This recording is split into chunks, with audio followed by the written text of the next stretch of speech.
Assalamualaikum warahmatullahi wabarakatuh. Bertemu lagi dengan Bu Ani di mata kuliah Akuntansi Keuangan Menengah 2. Nah, pada minggu ini kita akan membahas tentang current liabilities, provision, dan contingencies. Ya, jadi satu bab di bab 13 bukunya Kiso Wigan Warfield ini akan kita bahas dalam 2 minggu pertemuan. Ada sekitar 16 atau 17 video yang sudah saya siapkan untuk membantu Anda belajar dari rumah. Oke, sekarang kita bahas yang pertama adalah pengertian dan jenis-jenis dari kewajiban atau jenis-jenis dari liability.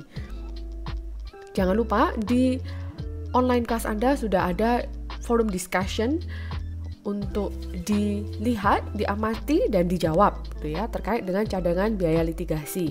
Apakah kerugian ini bisa diakui sebagai liabilitas atau tidak?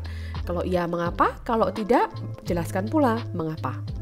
Oke, kita lanjut ke karakteristik dari liability. Liability itu apa sih? Gitu ya. Kalau kita bicara tentang definisi, maka kita kembali ke conceptual framework dari standar akuntansi keuangan.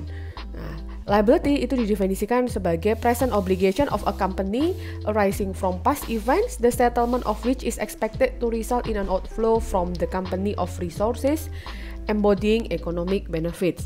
Jadi ada 3 karakteristik berdasarkan definisi tadi. Yang pertama adalah present obligation. Jadi yang namanya liability itu harus ada kewajiban sekarang, bukan kewajiban masa lalu, bukan juga kewajiban masa depan. Kemudian arises from past event, berasal dari transaksi di masa lalu. Ingat, asalnya transaksi di masa lalu, bukan di masa depan. Kenapa demikian? Karena akuntan bukan dukun. Kemudian result in an outflow of resources. Jadi adanya obligation ini, adanya kewajiban ini mengakibatkan pengeluaran resources di masa yang akan datang. Kalau sudah dipenuhi ketiga-tiganya ini, bisa nggak kita sebut sebagai liability? Jawabannya belum. Kenapa belum? Karena masih ada 2 lagi yang harus dipenuhi, yaitu recognition criteria.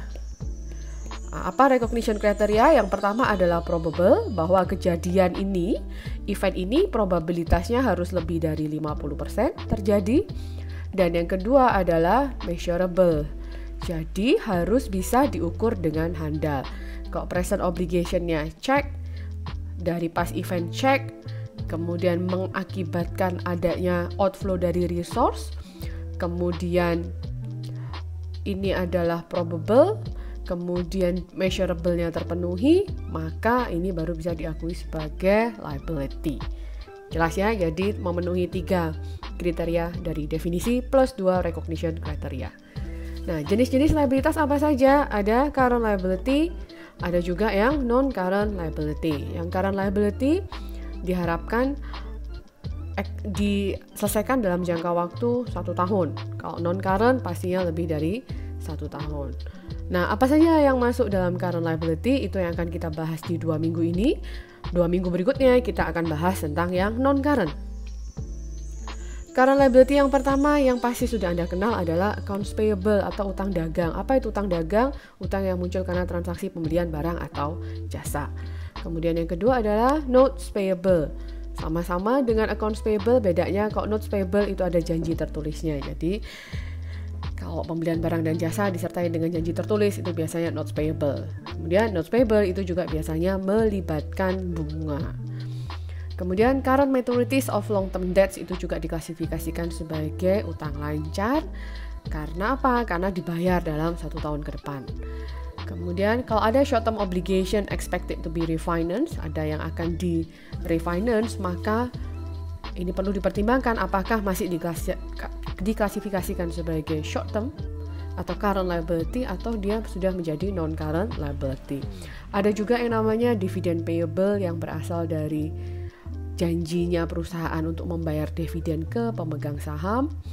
Ada customer advances, uang muka dari pelanggan, akan berbeda dengan unearned revenue, pendapatan yang diterima di muka. Kemudian ada juga VAT payables. VAT itu adalah value added tax. Kalau di Indonesia itu setara dengan PPN, pajak pertambahan nilai.